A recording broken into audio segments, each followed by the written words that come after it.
Bismillahirrahmanirrahim. Assalamualaikum warahmatullahi wabarakatuh.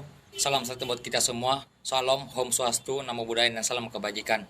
Perkenalkan, nama saya Hasanuddin dengan NIM 20024060044 kelas 2B Agroteknologi. Di sini saya akan menjawab pertanyaan soal ujian akhir semester. Pertanyaan pertama, jelaskan tujuan yang ingin dicapai dari pendidikan kewarganegaraan.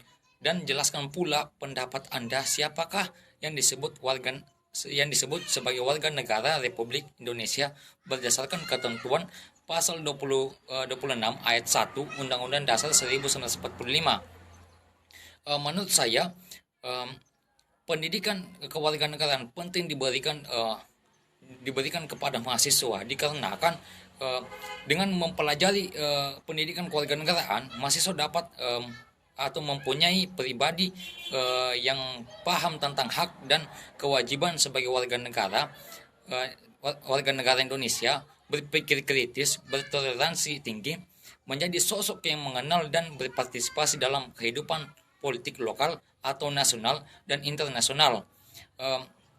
Pada pasal 26 ayat 1, yang menjadi warga negara adalah orang-orang bangsa Indonesia asli dan orang-orang yang bangsa lain yang disahkan dengan undang-undang sebagai warga negara. Yang kedua, kemukakan pendapat Anda perbedaan penerapan nilai hak asasi manusia atau HAM pada masyarakat Barat dan penerapan hak HAM di Indonesia. Menurut saya, hak asasi manusia di negara-negara Barat seperti Amerika, mereka memahami sikap liberal. Kemungkinan besar masyarakat yang di sana itu melakukan sesukanya atau bebas untuk melakukan apapun. Sedangkan peran pemerintah sangat kecil dalam mengatur kehidupan masyarakat. Sedangkan pada penerapan hak asasi manusia atau HAM di Indonesia itu diatur dalam kitab-kitab agama dan diatur dalam undang-undang, sehingga masyarakat tidak semena-mena dalam melakukan hal-hal yang tidak terpuji. Yang ketiga, pertanyaan yang ketiga itu menurut Anda, apakah perempuan dan laki-laki di negara kita itu sudah mendapatkan hak yang sama sebagai warga negara? Jelaskan jawaban Anda dengan memberikan contohnya. Menurut saya, di negara kita perempuan dan laki-laki sudah mendapatkan hak yang sama, dikarenakan perempuan diberikan atau dibebaskan untuk bekerja dan hak dalam kehidupan politik dan publik. Salah satu contohnya, perempuan yang dapat menjadi bupati, yaitu Bupati Luhut Utara maksud saya, yaitu Ibu Indah Putri Adriani, yang menjadi seorang pemimpin. Yang pertanyaan keempat, jelaskan pendapat Anda, apakah yang dimaksud dengan negara hukum? Menurut Anda, apakah negara Indonesia sudah menerapkan konsep negara hukum? Berikan contoh yang dapat mendukung argumen Anda. Negara hukum adalah negara yang menegakkan supremasi hukum untuk menegakkan kebenaran dan keadilan, dan tidak ada kekuasaan yang tidak ada kekuasaan dan dapat dipertanggungjawabkan atau akuntabel.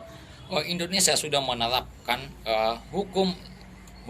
Salah satu contohnya adanya rambu-rambu lalu lintas yang berlaku secara nasional. Yang kedua, disidikannya kasus korupsi kelas kakap. Yang ketiga, warga negara terlambat bayar pajak dikenakan denda. Yang kelima, jelaskan makna demokrasi sebagai suatu sistem pemerintah untuk rakyat, dan jelaskan pula perbedaan dasar-dasar sistem demokrasi Pancasila dan sistem demokrasi liberal yang dianut oleh masyarakat Barat. Menurut saya, demokrasi adalah suatu sistem pemerintah yang diselenggarakan dari rakyat, oleh rakyat, dan untuk rakyat. Artinya bahwa pemerintah demokrasi adalah suatu pemerintahan negara yang dipegang oleh seluruh rakyat, rakyat memerintah melalui wakil-wakilnya, dan kemauan rakyat yang harus dituruti. Perbedaan demokrasi Pancasila dan demokrasi liberal. Demokrasi Pancasila, satu, sistem pengorganisasian negara dilakukan oleh rakyat sendiri atau persetujuan rakyat. Yang kedua, kebebasan individu tidak bersifat mutlak tetapi harus diselenggarakan dengan tanggung jawab sosial. Yang ketiga, universal cita-cita demokrasi dipadukan dengan cita-cita hidup bangsa Indonesia yang dijiwai oleh semangat kekeluargaan sehingga tidak dapat dinominasi mayoritas atau minoritas demokrasi liberal.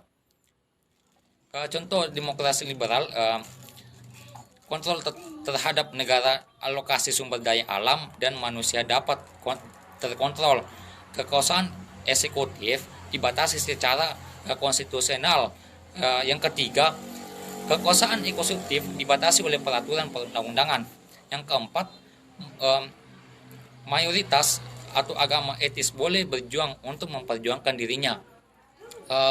Pertanyaan yang keempat, menurut Anda apa yang membuat bangsa Indonesia dapat eksis atau bertahan sebagai bangsa sampai hari ini, dan jelaskan pendapat Anda.